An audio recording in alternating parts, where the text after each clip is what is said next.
안녕하세요. 저는 30대이자 어린 딸 하나 있는 이혼녀입니다. 과거보다 이혼율이 높아지고 있는 요즘, 각기 다른 사연들을 볼 때면 제 이혼은 그나마 평범한 편인 건가 하는 위안을 받아요. 그럼에도 이 세상에서 아프지 않은 이혼은 하나도 없겠죠. 제 이혼도 그랬습니다. 제게는 이혼을 하는 것이 훨씬 득될 게 많은 방향이었기에 최선의 결정을 내린 거지만 그 결정을 내리기까지 마음고생 많이 했어요.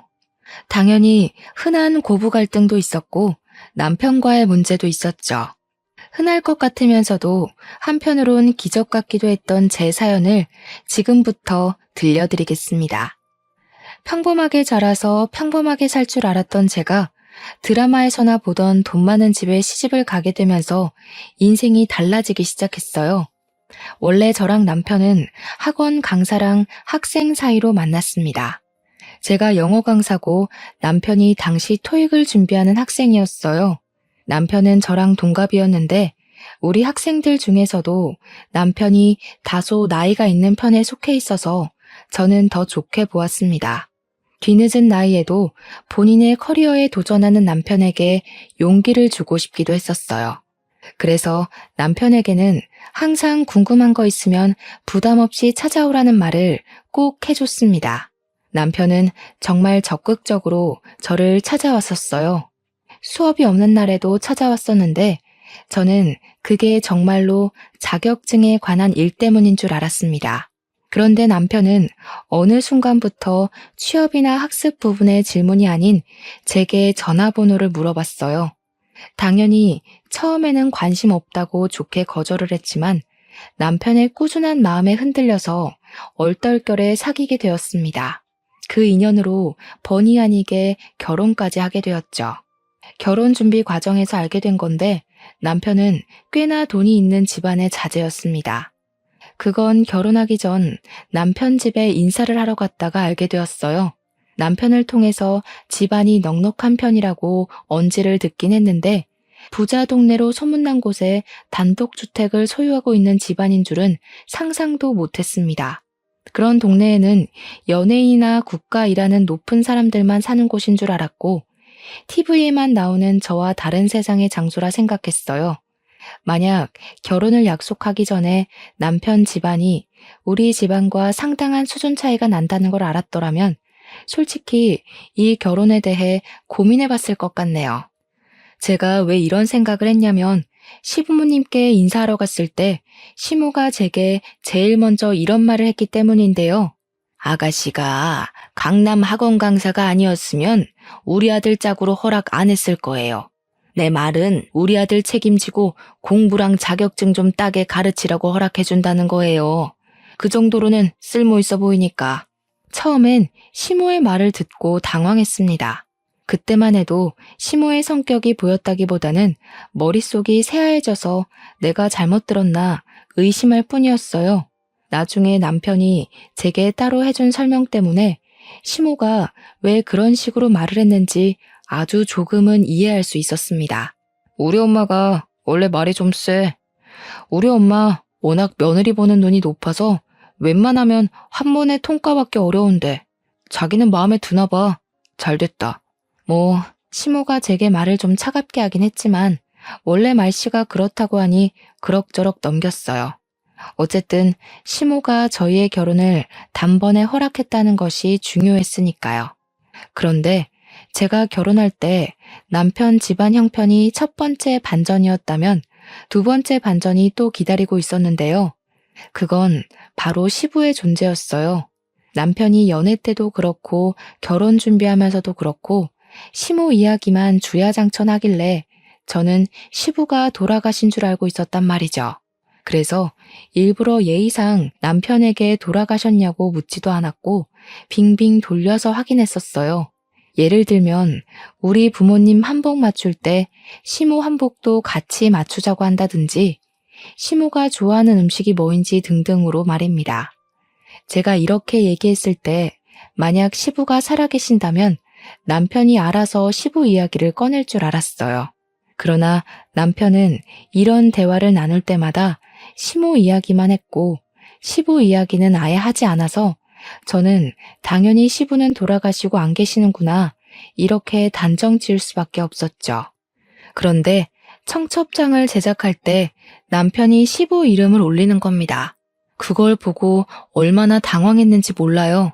제가 남편에게 누구냐고 시부냐고 물었더니 남편이 표정 하나 바뀌지 않고 고개를 끄덕이면서 그렇다고 하더라고요. 지금 대답이 중요한 게 아니잖아요. 저는 시부가 있다면 왜 소개를 안 시켜줬는지 그것에 대한 설명이 듣고 싶어서 물은 거였어요. 실제로 남편은 저를 시모에게만 인사시켜줬거든요. 상견례도 시부 없이 시모와만 했어요. 그러니 제가 남편 앞에서 당혹스러운 얼굴을 보이는 게 전혀 이상할 것도 없었습니다.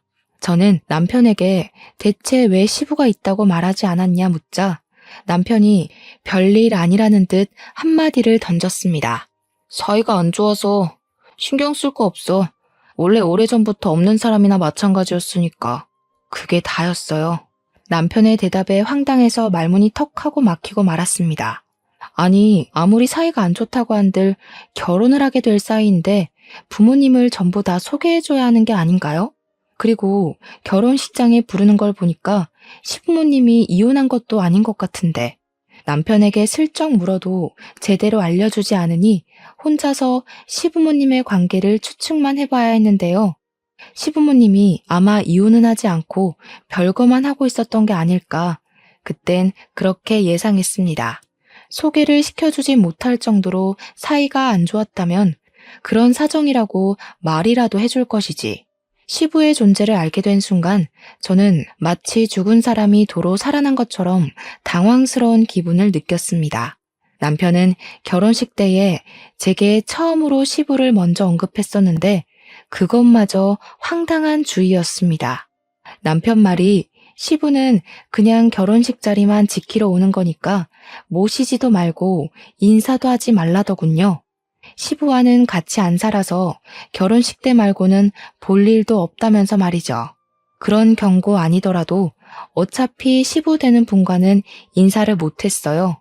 결혼식이 끝나자마자 시부가 사라졌거든요. 남편 말처럼 시부는 아버지로서 혼주석에 자리만 딱 지키고는 바로 가버린 듯 싶었습니다. 남편이나 시모나 정말로 시부와 사이가 안 좋은지 시부가 사라졌는데 원래 없던 사람이었던 것 마냥 신경도 안 쓰더라고요. 저는 결혼을 하고 나서도 유일하게 찝찝했던 부분이 바로 시부였어요. 자꾸만 마음에 걸리는 게 이상했죠. 그런데 남편 말대로 시부는 정말 볼 일이 없어서 시간이 흐르니 그 찝찝함도 끝내 잊게 되었어요. 저는 시모의 제안 때문에 합가를 하게 되었는데요. 시모가 시댁이 이렇게 넓은데 뭐하러 나가 사냐면서 2층 전체를 저와 남편에게 쓰라며 내주셨어요. 그렇게 나쁜 조건은 아닌 것 같아 그렇게 하기로 했습니다. 남편은 저랑 결혼하고도 자격증 따느라 공부하고 있었는데 말이 공부지 그냥 백수 신분이었어요. 그럼에도 저희가 돈 걱정은 안 해도 됐던 게 재산 많은 시모 덕분에 딱히 돈 들어갈 곳이 없었기 때문이었죠. 시모는 한 회사의 대표였거든요. 명성이 높으니 만약 제가 잘 나가는 학원의 강사가 아니었다면 정말로 시모가 저를 안 받아줬을지도 모르죠. 회사 대표니까 자기 아들 결혼 상대를 고를 때 얼마나 깐깐하게 보겠어요. 웬만한 여자들은 눈에 차지도 않았을 겁니다. 저는 시모와 딱히 부딪히는 부분은 없었어요. 시모의 말투가 차가운 것만 아니면 제가 시모에 대해 불만 품을 일이 없었습니다. 그런데 어느 날부터 저희 관계가 좀 이상하게 틀어졌어요. 그게 언제부터였냐면 제가 학원 쉬는 날이었는데요. 시모가 외출하고 남편도 약속이 있다고 외출해서 집엔 저 혼자 있을 때였어요. 그때 누군가가 무단으로 집에 들어오는 소리가 들렸습니다. 주방에 있던 제가 기척에 깜짝 놀라서 나가봤어요. 도둑인가 강도인가 떨리는 심장을 부여잡고 마주한 사람은 뜻밖의 인물이었는데요. 다름 아닌 결혼식 때 보고 한 번도 본 적 없던 시부인 겁니다. 시부를 다시 만나게 된 건 제가 남편과 결혼한 지 4개월이 되던 해였습니다. 아, 세아가 있었니? 집에 아무도 없지? 내가 뭐 좀 찾을 게 있어서 들렸다. 나 신경 쓰지 말고 볼일 봐라. 시부는 얼떨떨한 저를 두고 어딘가로 향했는데 그곳은 시모가 쓰고 있는 안방이었어요. 저는 거실에 덩그러니 서서 시부가 나오길 기다렸습니다. 한참 있다가 시부가 안방에서 나왔는데 들어올 때는 없던 짐가방을 메고는 금세 나가버리셨어요. 그 싱거웠던 순간이 시부와의 두 번째 만남이었습니다. 시부와 세 번째 만남까지는 더 얼마 안 걸렸어요. 시부가 집에 왔다 간 지 몇 시간이 지나지 않아서 시부한테 전화가 왔는데요. 전화를 받았더니 시부가 제 학원을 알아서 명함을 보곤 연락하게 됐다더군요. 세아가 내가 부탁할 게 있는데 조금 전에 집에 들렀다가 작은 가방 하나를 흘린 것 같거든. 혹시 집에 사람들 들어온 게 아니면 좀 갖다 줄 수 있을까? 주소 보내줄게. 저는 시부가 알려준 대로 집 어딘가에 있을 작은 가방을 찾아봤는데 안방 바로 앞에 떨어져 있더라고요. 시부에게 알겠다고 말씀드리고 전화를 끊었습니다. 그 가방을 열어보진 않고 시부가 기다릴까봐 얼른 겉옷만 챙겨서 시부가 알려준 주소로 갔어요. 그런데 도착한 곳이 좀 의외였습니다. 제 눈앞에 웬 컨테이너 박스 하나만 덜렁 있더라고요. 그 앞에서 시부가 고물 같은 걸 조립하고 있었는데 순간 이게 이해 안 되는 모습이라서 당황했습니다. 물론 시부가 집에 찾아왔을 때도 부자인 시모와 상반되는 복장이라 조금 의아했었어요. 근데 그건 그냥 복장만 그렇다고 생각했지 시부의 현재 형편마저 어려울 줄은 그때 처음 알았습니다. 저는 당황한 마음을 숨긴 채 시부에게 별다른 건 묻지 않고 가방만 건넸어요. 시부는 그런 저에게 고맙다고 웃으면서 시간 괜찮으면 커피 한잔하고 가겠냐고 물어보는데 어쩐지 그런 시부의 모습이 쓸쓸해 보여서 냉큼 그러겠다고 수락했네요. 제일 궁금한 집안 이야기는 시부가 꺼내지 않는 이상 제가 먼저 할 수가 없어서 그저 시부의 관심사인 고물 조립하는 이야기만 잔뜩 나누고는 집으로 돌아왔습니다. 그 잠깐 나갔다 온 사이에 시모랑 남편이 어느새 먼저 집에 와 있더라고요. 근데 분위기가 심상치 않아 보였어요. 아직 겉옷도 벗지 않고 다녀왔다는 인사도 못했는데 남편이 제 앞을 가로막았습니다. 그리곤 어딜 다녀왔냐고 날카롭게 묻길래 왜 이러나 싶었죠.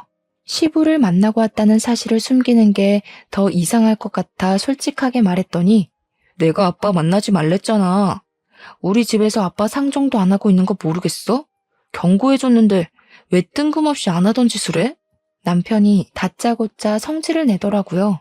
갑작스러운 남편의 태도에 당황스러워서 입을 다물고 있는데 이제는 시모가 제게 오더니 저를 차갑게 노려보았습니다. 너 경고다. 한 번만 더 그 양반 만나면 내 집에서 퇴출당할 줄 알아라. 어디서 집안일에 쓸데없이 끼어들려고 해. 두 번 기회는 없다. 알겠니? 시모와 남편은 왜 이렇게도 시부를 멀리해야 하는지 이유도 알려주지 않고 무작정 가까이 하지 말라고만 했어요. 제가 남편에게 물어봐도 남편이 제게 하는 말이라고는 제가 알 바 아니라고만 하면서 시모처럼 또 시부를 만난다면 가만두지 않을 거라고 성질만 내서 더는 물어볼 수도 없었죠. 하지만 저는 아무래도 이 호화로운 집을 두고 시부가 그런 고물이나 조립하면서 사는 게 마음에 걸렸어요. 원래 사람은 초라한 것에 더한 동정을 느낀다고 하잖아요. 무슨 이유인지는 모르겠지만 이유를 모르기 때문에 그저 시부가 너무 불쌍하기만 했던 것 같아요. 그래서 저는 시모와 남편 몰래 시부에게 혹시 필요한 게 있다면 문자해달라고 연락했습니다. 그리고 며칠 뒤 시부에게 문자가 왔는데 혹시 돈을 좀 빌려줄 수 있냐고 하더라고요. 제가 학원에 있을 때 온 연락이라 그 문자를 보고는 바로 시부에게 전화를 걸었죠.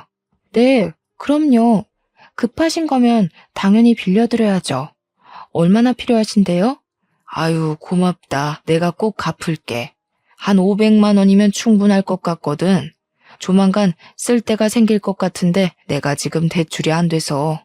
저는 당연히 된다고 하고는 시부에게 계좌번호가 있으면 불러달라고 했어요. 제가 시부에게 이렇게나 마음이 쓰였던 건 가족들에게 미움을 받는 모습이 안타까워서도 있지만 한편으론 어릴 적 가난하게 살다가 돌아가신 아빠 생각이 나서였죠. 저희 아빠가 원래부터 가난했던 건 아니었고 시부모님 집안처럼 잘 살았었는데 누군지 모를 사람이 아빠 회사에 없는 비리를 누명 씌우는 바람에 회사가 부도나서 반 거지처럼 사시다 그대로 돌아가셨거든요. 그 당시에 엄마가 진짜 힘들어 했었는데 엄마도 제가 있어서 겨우 버텼다고 하셨죠. 어쨌든 저는 그렇게 틈틈이 시부를 도왔어요. 이미 시부 심부름을 한 번 했다고 시모와 남편과 사이가 조금 틀어져 있었기에 그들에겐 더 철저하게 시부와 연락하고 있다는 사실을 숨겼습니다. 그러던 중 제가 임신하게 된 거예요. 시부 일 때문에 저와 사이가 조금 멀어져 있던 두 사람과 단번에 안 좋았던 감정이 풀리게 되었죠. 임신 소식에 이렇게 식구들이 좋아하는 모습을 보니 문득 또 시부가 생각이 났습니다. 저는 딸을 출산한 후 식구들 몰래 시부에게 사진을 찍어서 보내줬어요. 시부가 너무 예쁘다면서 보고 싶다고 하더군요. 데려오라는 말씀을 안 하셨지만 저도 시부에게 제 딸을 보여드리고 싶었습니다. 그래서 저는 큰맘 먹고 쉬는 날 딸을 데리고 시부에게 찾아갔죠. 시부는 저와 딸을 보고는 뭐하러 여기까지 왔냐고 했으나 이미 사부의 얼굴에는 한박웃음 꽃이 피어 있었습니다. 제 딸에게서 눈을 떼지 못하는 시부는 조심스레 딸을 만지려다가 자신의 더러운 손을 보더니 황급히 손을 씻고 옷까지 깨끗한 옷으로 갈아입고 오셨어요. 시부의 설렘이 제게도 느껴져서 그런 시부가 귀여워 보였답니다. 시부는 손녀를 안으면서 한시도 눈을 떼지 못하시더니 갑자기 눈물을 보였어요. 제가 덩달아 놀랐는데요. 고맙다, 새아가. 내가 이렇게 손녀를 보니까 괜히 힘이 나네. 그래도 이제는 찾아오지 마라. 혹시 꼬리라도 밟히면 식구들이 가만히 있지 않을 거야. 시부는 자기 때문에 제가 집에서 어느 정도 질타를 받을 거라는 걸 예상하는 것 같았어요. 저는 그제야 시부에게 대체 무슨 일이 있는 거냐고 물어봤지만 시부는 나중에 다 알려주겠다고만 했습니다. 결국 저는 또 이 가족 간의 심각한 문제를 알지 못한 채 귀가해야 했어요. 그런데 문제는 지금 당장의 제 처지였습니다. 저는 집에 들어서자마자 소금 폭탄을 맞게 되었죠. 제가 딸을 안고 있었는데 딸에게도 소금이 들이부어져 깜짝 놀랐어요. 제 눈 따가운 건 느낄 새도 없이 얼른 딸을 살피기 바빴죠. 건방진년이 하지 말라는 짓을 자꾸 하네. 내가 지난번에 너무 시시하게 넘겼지? 나 분명 말했다. 2번 기회는 없다고? 무슨 소리 하시는 거예요? 대체 왜 이러시는 건데요? 아무리 감정 상하셔도 그렇지 아기한테까지 소금을 들이부으시면 어떡해요? 사람 경고를 무시했으면 그만한 대가를 맞아야지. 네가 언제 한번 그 양반 더 안 만나나 했다. 너 이 집에서 나가라. 네가 뭘 잘못했는지 알기 전까진 내 집에 들어오지 마. 시모는 제게서 애를 빼앗아갔고 남편은 혼자가 된 저를 그대로 집 밖으로 쫓아내 버렸습니다. 아무래도 시모가 남편에게 제 뒤를 밟으라고 시켜서 그동안 남편이 제 뒤를 밟고 있었던 것 같았어요. 대문 밖으로 쫓겨난 저는 억울해서 문을 두들겼지만 끝내 문은 열리지 않았어요. 결국 저는 대문 앞에서 새벽 내내 벌벌 떨다가 아침이 되어서 집으로 들어갈 수 있었습니다. 그것도 시모가 출근해야 하니까 문이 열리는 덕에 들어갈 수 있었죠. 그날로 저는 남편과 각방을 썼는데요. 정말 소름 돋게도 남편은 시모와 같은 방을 썼습니다. 다 큰 성인 남자가 엄마랑 같은 침대에서 잠을 자다니 좀 징그럽고 소름이 돋더군요. 아무튼 밥도 시모랑 남편 둘이서만 먹고 치우고는 이 집에서 완전히 저를 없는 사람 취급했어요. 둘은 마치 영혼의 단짝처럼 저를 따돌리고 있었습니다.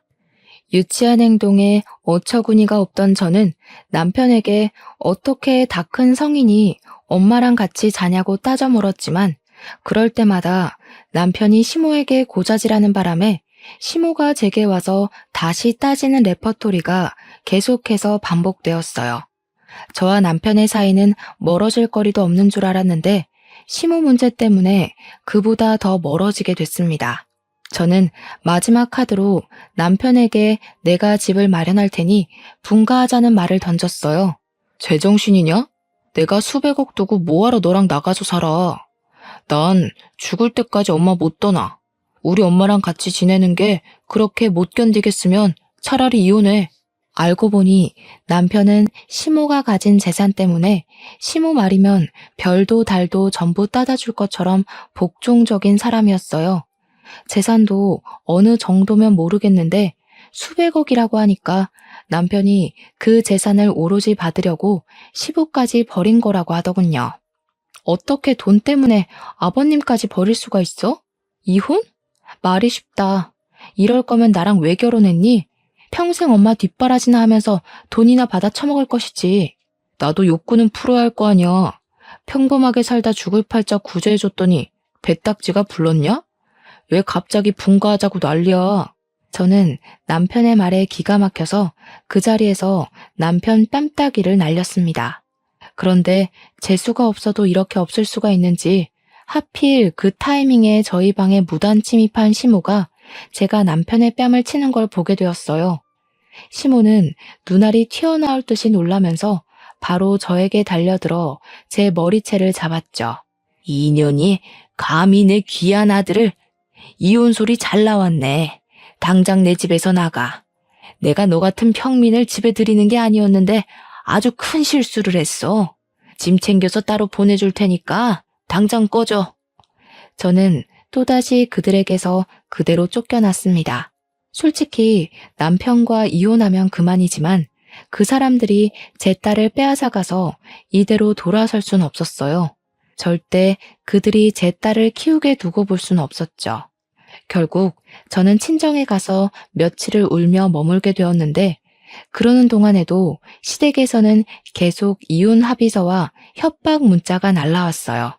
문자 내용 중에 빨리 도장 안 찍으면 평생 딸을 보여주지 않겠다는 소리에 결국 울며 겨자 먹기로 도장을 찍으려는데 때마침 시부가 친정을 찾아왔습니다. 좀 당황스러웠어요. 시부랑 저희 친정이랑 이렇게 사적인 만남을 가질 건더기가 없어서 시부의 등장은 무척 뜬금없었습니다. 저는 너무 놀라서 제대로 된 인사를 못 드렸어요. 그저 시부에게 저희 친정집을 어떻게 알고 찾아왔냐고만 물었습니다. 그러더니 친정엄마가 시부를 보고 아는 체를 하면서 대접하는 모습에 더 많이 얼떨떨해졌죠. 뭐야 엄마? 아버님이랑 아는 사이야? 두 분 무슨 사이세요? 엄마가 기회가 안 돼서 말을 못했어. 사실 사돈어른이랑 니네 아빠랑 동창이야. 아빠가 옛날에 회사 했었다고 했지? 그거 사돈어른이랑 동업으로 일군 회사였어. 이때부터 저는 모르는 부모님과 시부모님의 젊은 시절 이야기를 듣게 되었습니다. 아빠랑 시부는 고등학교 동창이었는데 군대도 같이 갔대요. 동반 입대를 한 거죠. 그리곤 같이 지내면서 우스갯소리로 동업하자는 약속을 했었답니다. 말 그대로 농담식으로 주고받은 이야기였는데 둘은 실제로 사회에 나와서 그 꿈을 이뤘고 소규모로 시작해서 각자 결혼할 때쯤엔 중소로 키웠을 만큼 회사 운영을 잘해갔다고 했어요. 여기까지도 이미 제겐 놀라운 사실이었는데 지금부터는 말문이 막힐 만큼 충격적인 전개로 흘러갔어요. 저는 어릴 적 아빠 회사가 부도나서 아빠가 그것 때문에 많이 힘들어해 돌아가신 걸로 알고 있었습니다. 그런데 사실은 그게 아니었대요. 사실은 부도가 난 게 아니라 아빠 혼자 회사에서 쫓겨났던 거라고 합니다. 회사가 커지면서 회사 내에 내부 고발자가 생겼는데 그 사람이 아빠를 콕 집어서 공금 횡령으로 거짓 소문을 퍼뜨렸다고 했습니다. 그것 때문에 사원들의 반발을 피할 수 없었던 아빠는 공동 대표직에서 쫓겨나게 되었다고 했어요. 그리고 그 다음 우리 아빠 못지않게 시부가 많이 힘들어했다고 했습니다. 독단 대표가 된 시부는 아빠가 그렇게 쫓겨난 이유를 받아들이지 못했대요.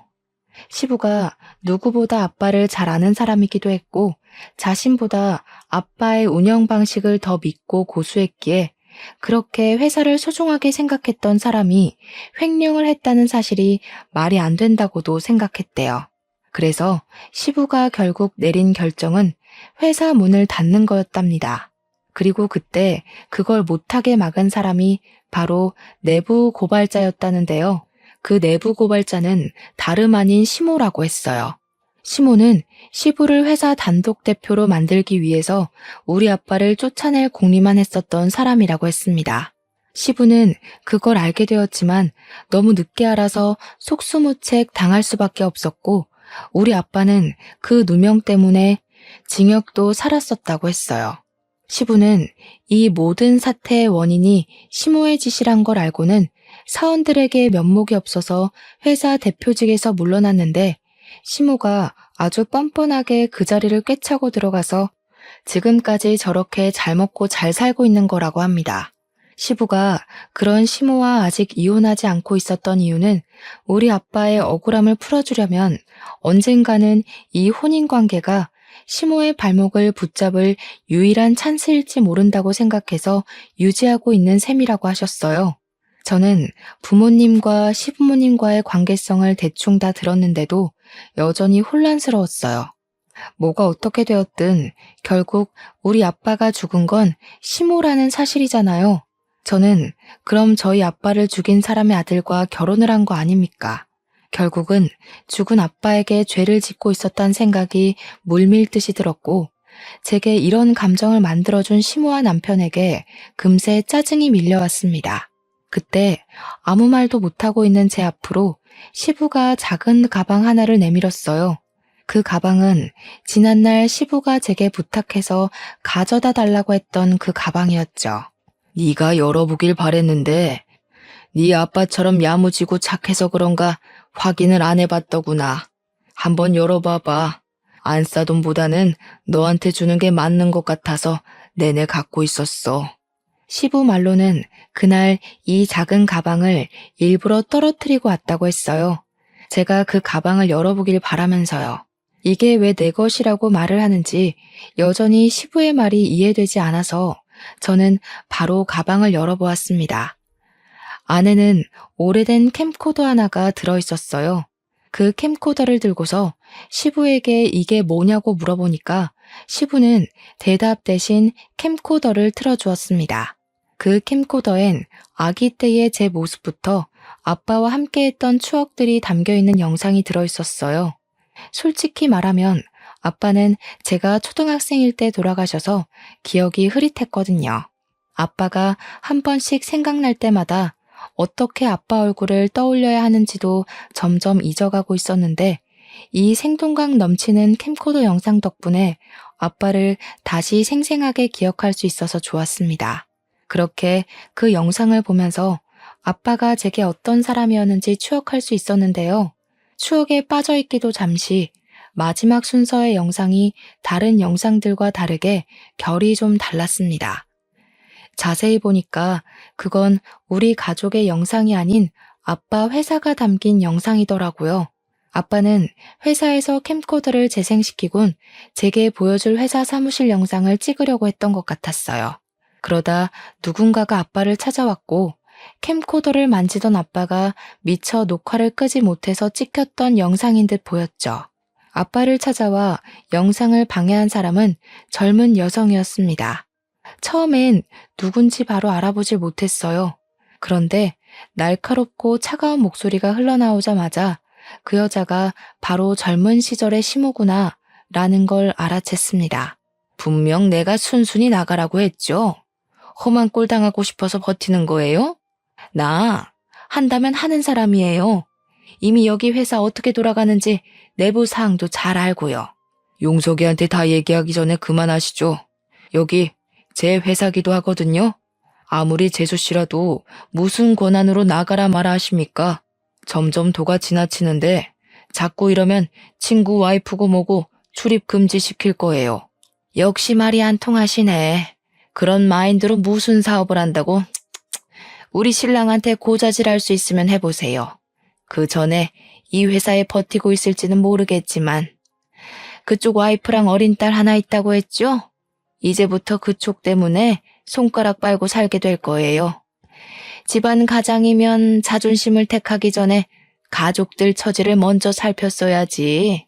시모는 시부와 결혼하고 얼마 안 돼서 시부 몰래 아빠를 이런 식으로 계속 협박하고 있었던 거였어요.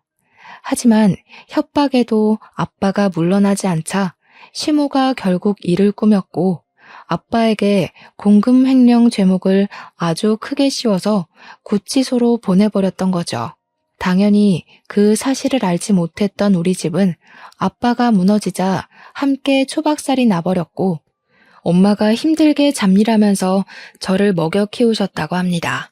개중의 시모는 저희가 살던 동네에서도 지내지 못하게 하려고 사람을 사들여서 저희 엄마 홀로 있는 곳을 깽판 쳐놓기도 했다고 했어요. 엄마는 깡패들에게 이길 힘이 없어 결국 이사를 하게 되었고 어린 저를 데리고는 겨울에 춥고 여름에 더운 생활을 하면서 지냈다고 합니다. 엄마는 아빠가 출소하고 나오기만을 손꼽아 기다리셨는데 아빠는 가족들이 개만도 못한 집에서 개만도 못한 밥을 먹고 사는 걸 보고는 죄책감을 엄청 많이 느꼈다고 했습니다. 우리 집이 그렇게 망한 것이 다 자신 때문이라는 자책을 이기지 못하고 출소한 지 얼마 안 돼서 스스로 생을 마감했다더군요.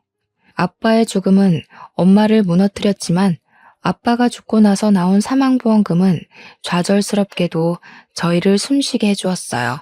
엄마는 차마 아빠의 목숨값을 함부로 쓸 수 없었으나 사람들이 먹다 버린 음식을 몰래 주워 먹으려는 제 모습을 보고서 마음을 다잡고 죽을 힘을 다해 가세를 일으켰다고 했습니다. 그 말을 듣는데 대체 시모가 우리 집안에 무슨 짓을 한 건지 정말 소름이 끼치더라고요. 이건 직접 손에 피만 안 본 거지 저희 식구를 몰살한 거나 다름없다고 생각했습니다. 시부도 처음엔 우리 아빠가 진짜 공금 횡령이라도 한 줄 알았었대요. 그런데 나중에 시모가 본인 입으로 전부 말해줘서 그때 이 모든 게 누구 짓인지 알았답니다. 시부는 모든 걸 바로잡으려고 했으나 아빠가 시모의 계략 때문에 현생을 떠났다는 소식을 듣는 바람에 차마 엄마와 저를 찾아올 면목이 없어서 세상을 배회하기만 하고 살았대요.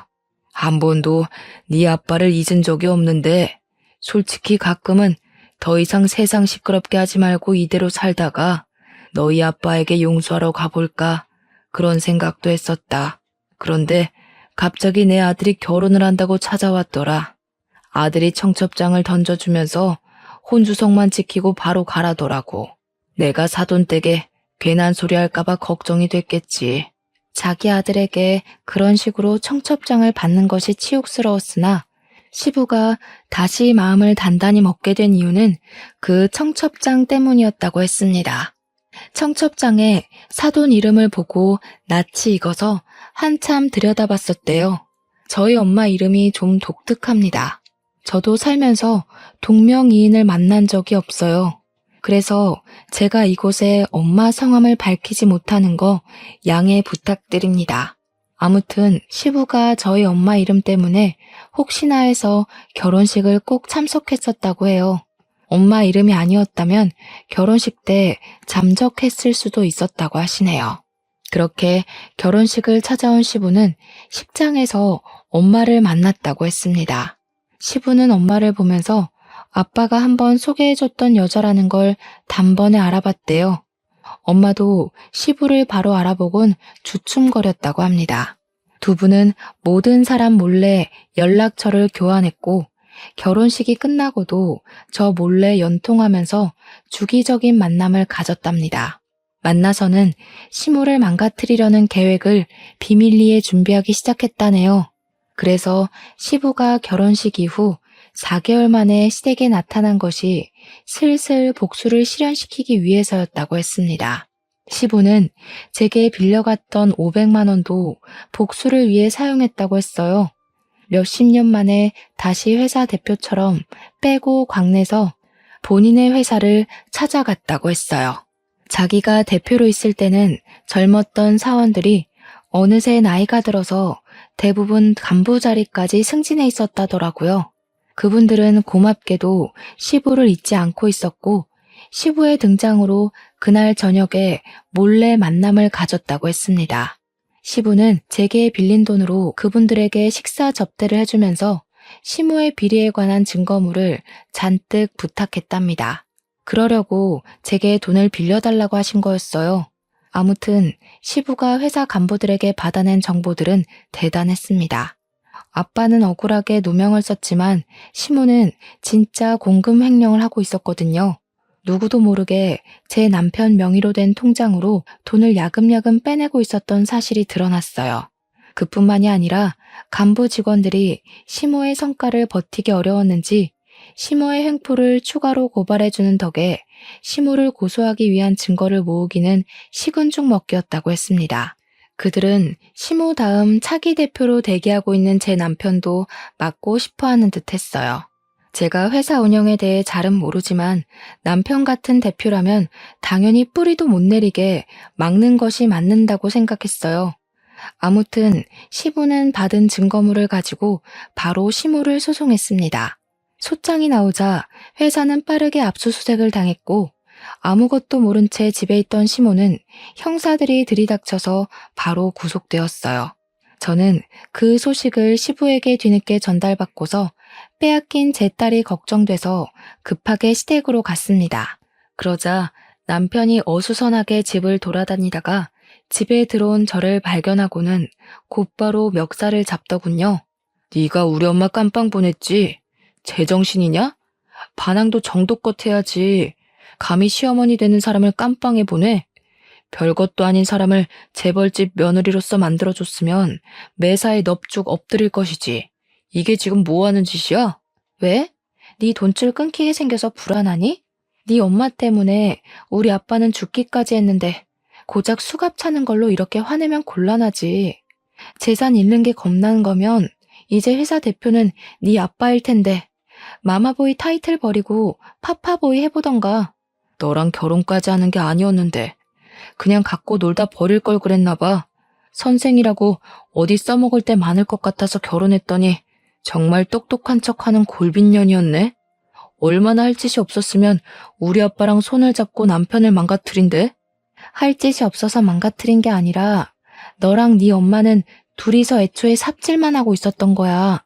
둘이서 짝짝쿵 잘 맞아서 머리 잘 굴렸던 게 아니고 그냥 자만에 취해서 뒤에서 무슨 일이 일어나고 있는지 살피지도 못하는 장님이었던 거라고. 어쨌든 위자료 두둑하게 준비해놔. 곧 소송장 날아갈 테니까. 저는 남편에게 이혼 위자료, 정신적 배상, 양육비를 준비하라고 했습니다. 그러고는 제 딸을 안고 그 집을 나왔어요. 부잣집 동네라고 신기해서 발을 들였던 때가 엊그제 같은데 이런 봉변을 당하고 이런 악연을 만들어서 나오게 될 줄은 상상도 못했습니다. 원래는 와보지도 못할 동네였다면 이제는 쳐다보고 싶지도 않은 동네가 되어버렸어요. 구속된 시모는 공금 횡령한 돈을 다 배상하라는 판결이 내려져서 엄청난 빚쟁이가 됐었습니다. 그 돈을 해결해야 돼서 남편은 커다란 시댁집을 내놓을 수밖에 없었을 거예요. 시부 말에는 그 집이 현재 부동산에 나와 있다고 하더라고요. 그리고 시모가 빠지자 공석이 된 회사 대표 자리에는 다시 시부가 들어갔습니다. 시부는 저와 엄마를 따로 초대해줬어요. 그래서 엄마랑 같이 시부 사무실에 화분을 들고 찾아갔습니다. 시부 사무실 안에는 아빠랑 같이 회사를 키우면서 수상했던 각종 상이나 해외 출장 사진 등이 걸려 있었어요. 그리고 시부 탁자에도 아빠랑 시부가 나란히 사무실 책상에 앉아서 웃고 사진이 작은 액자로 세워져 있었습니다. 문득 너무 감사했어요. 아빠가 정말 좋은 친구분을 두셨구나 생각하면서 그게 너무 다행이라고 생각했고, 저도 누군가에게 또 누군가와 이런 친구 관계를 맺었으면 좋겠다고 동경스럽게 보기도 했습니다. 시부와 엄마는 서로 과거 얘기를 하면서 감사했다, 미안했다 같은 얘기를 한참 나누고 있었습니다. 그리고 시부 품에는 또 제 손녀가 안겨 있었어요. 이제야 1살을 넘긴 제 딸은 시부가 미리 사놓은 애착 인형이 마음에 드는지 시부 품에서 얌전히 그것만 조물락거리고 있었습니다. 제 딸이 저희 엄마 품에도 잘 안 안기려고 하는데 시부 품에선 가만히 있는 것 보면 한 번씩 신기했네요. 그리고 이제 그만 시부가 저희에게 식사까지 대접하겠다고 자리를 이동하려고 했습니다. 그런데 그때 사무실 문이 먼저 열리더니 졸지에 엄마를 잃고 길바닥에 나앉은 전 남편이 시부를 찾아왔더라고요. 파파보이가 돼보라는 제 말대로 하려는 건지 완전 거짓골을 하고서도 시부 앞에 나타났길래 어이가 없었습니다. 아빠, 내가 잘못했어. 그래도 아들인데 내치진 않을 거지? 나 엄마가 얼마나 무서운 사람인지 이제 깨달았어. 엄마처럼 살면 결국 그 꼴 난다는 거 아빠한테 똑똑히 배웠다고. 이제 어떻게 살아야 될지 알 것 같아. 아빠, 나 좀 받아줘. 그래도 내가 아빠한테 하나밖에 없는 핏줄이잖아. 남편은 최대한 불쌍하게 행동하면서 시부에게 사정했습니다. 그러자 시부가 제 딸을 다시 제게 넘겨주었어요. 그러고는 제 딸이 못 보게 얼굴을 가려달라고 하더니 손에 들고 있던 믹스커피를 전 남편 얼굴에 냅다 뿌려버렸습니다. 내가 죽어서도 네 앞으로 남길 재산 같은 건 없으니까 썩 꺼져라. 너까지 깜빵에서 젊은 세월 낭비하고 싶으냐? 요즘 젊은이들이 얼마나 치열하게 살고 있는지 세상 기어다니면서 배우기나 해. 그저 부모 밑에서 편하게 먹고 살 궁리만 하는 기생충 같으니라고. 당장 내 사무실에서 나가. 시부는 무릎을 꿇고 싹싹 비는 전 남편을 보고도 냉랭했고 사람까지 불러서 전 남편을 회사 밖으로 내쫓았습니다. 그게 전 남편과의 마지막 모습입니다. 그 뒤로 사무실에 덩그러니 남겨진 저희에게 시부가 다소 파격적인 제안을 해왔어요. 나중에 천천히 얘기하려고 했는데 이왕 돈 얘기 나온 거 지금 하겠다고 하면서 갑자기 엄마에게 우리 아빠의 억울한 죽음에 대한 배상을 하고 싶다며 거액을 제안하는 겁니다. 전에 제게 빌린 500만 원도 갚고 싶다면서요. 엄마는 시부의 말에 됐다며 한사코 거절했고 이미 시모가 죗값을 받은 걸로 속이 편해졌다고 하는데 시부가 기어코 챙겨주겠다고 했어요. 이 회사 저 혼자 일으킨 거 아닙니다. 잘 아시잖아요. 안사돈께서 받아주셔야 저도 하늘 위에 있는 제 친구 놈 볼낯이 있죠. 부담 느끼지 마시고 남편 퇴직금이 이제야 나오는 거라고 생각해 주세요. 엄마는 시부의 진심에 크게 흔들려서 결국 그 거액을 받았습니다. 저희는 시부에게 감사해서 한참 고개를 숙였어요. 그런 시부 덕분에 엄마와 저는 환상 속에서나 있던 부자들만 사는 동네에서 살게 되었는데요. 시댁이 있던 동네는 아니고요. 저희는 주택 말고 아파트로 갔어요. 몇십 년을 주택에서 살았다 보니까 엄마가 아파트에 살고 싶다고 하더라고요. 지금 엄마는 너무 예쁘고 큰 집에서 매일 아침 설레는 마음으로 눈을 뜨십니다. 평수가 얼마나 넓냐면 딸이 실내에서 움직이는 전동차를 타고 놀 정도예요. 저도 그런 집은 처음 살아봐서 기분은 좋더라고요. 그리고 가끔 시부가 손녀를 보러 집으로 놀러 오곤 하는데 빈손으로 오셔도 된다니까 올 때마다 꼭 선물을 들고 오세요. 손녀 선물이 한 70% 차지하고요. 30%는 저 엄마의 선물이네요. 시부는 우리 아빠를 생각해서라도 자신이 목숨이 다하는 날까지 저희 가족을 책임져 주겠다고 했는데 그게 시부에게 살아갈 의지가 되는 것 같아서 적극적으로 거부하진 못했어요. 이제는 죄송하단 말보다 감사하단 말을 더 많이 하면서 살고 있답니다. 제 사연은 여기까지예요. 흔한 이혼 소재였지만 그래도 제게는 살아생전 중 가장 큰 풍파였습니다. 이제는 한동안 꽃길만 걸었으면 좋겠네요. 청취자분들도 아픈 일 훌훌 털어버리시고 꽃길 걸으면서 행복하시길 바랍니다.